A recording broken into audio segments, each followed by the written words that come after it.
Oui, c'est encore possible puisque nous sommes à peu près à 39 000 inscrits à l'heure actuelle, à l'heure où je vous parle, et il reste pour le public tout au moins 6 à 7 000 places. Normalement, à la fin de l'année, les inscriptions devraient être closes. C'est parti un peu plus lentement cette année. Bon, l'effet de la crise est là tout de même, hein. C'est clair, je crois que c'est un phénomène général sur toutes les grandes épreuves à l'heure actuelle.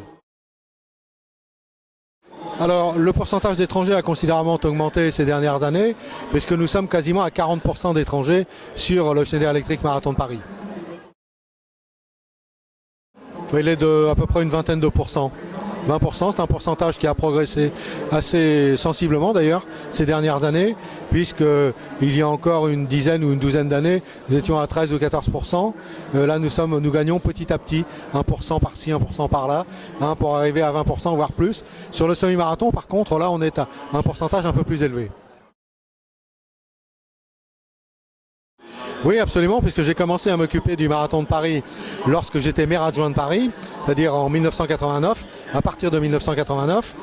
Et puis 25 ans en 2014, ça sera mon 25e marathon, puisqu'il y en a un qui a été annulé, pour mémoire, en 1991, en raison de la première guerre du Golfe. Non, on ne peut pas dire que ce soit complexe parce qu'il y avait des moyens considérables.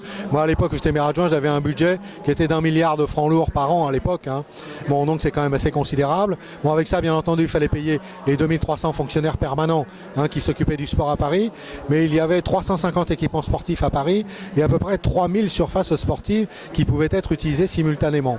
Et puis il y avait 580 manifestations sportives par an à Paris, dont 80 de niveau international. Et d'ailleurs, les instructions qui m'avaient été données par le maire de l'époque, c'est-à-dire Jacques Chirac, était qu'il fallait que chaque Parisienne et chaque Parisien puisse pratiquer la discipline de son choix et que Paris soit et demeure une grande capitale internationale du sport.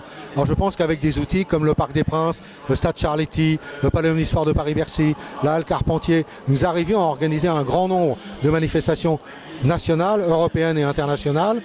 Et puis, en collaboration avec les maires d'arrondissement, nous mettions en place un certain nombre d'équipements complémentaires, des terrains d'éducation physique, de nouveaux gymnases, de nouvelles piscines, qui permettaient, je le pense, de répondre à peu près correctement à la demande de la population parisienne.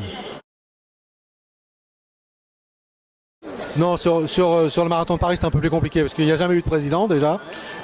C'était simplement directeur. Puis ça, c'était historique puisque je m'occupais du marathon depuis très très longtemps. Cela dit, l'organisation a un peu changé au niveau d'ASO puisque j'ai un successeur au niveau de la direction des événements grand public qui sera Édouard Cassignol. Et puis nous avons organisé les choses en 4 pôles sur le plan sportif. Un pôle running, un pôle cycling, un pôle outdoor qui s'occupe notamment du Rock d'Azur, du Rock des Alpes, du VTT d'une façon générale. Et puis un pôle Mud Day qui s'occupe des courses, hein, qui ont lieu dans la boue, ces nouvelles courses qui connaissent un succès fabuleux. Alors à la tête de chacun de ces pôles, nous avons un responsable. Et puis pour coiffer ces pôles, c'est un de mes plus anciens collaborateurs, Thomas Delpeuch, hein, qui va coiffer toute cette opération.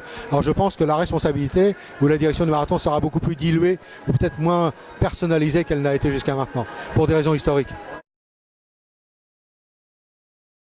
Bah écoutez, moi l'image que je garde, enfin le meilleur souvenir que je garde, c'est d'avoir pris le marathon à peu près avec une dizaine de milliers de coureurs à peine, et puis de l'avoir porté à peu près à 50 000 inscrits, d'avoir porté le semi-marathon à 40 000 inscrits, et puis d'avoir surtout développé un certain nombre de courses supplémentaires, comme les 10 km de l'équipe, d'avoir monté aussi les effectifs de l'étape du Tour à un niveau important, et puis d'avoir créé un certain nombre d'épreuves complémentaires qui viennent augmenter le portefeuille qui est géré à l'heure actuelle par la direction des épreuves grand public.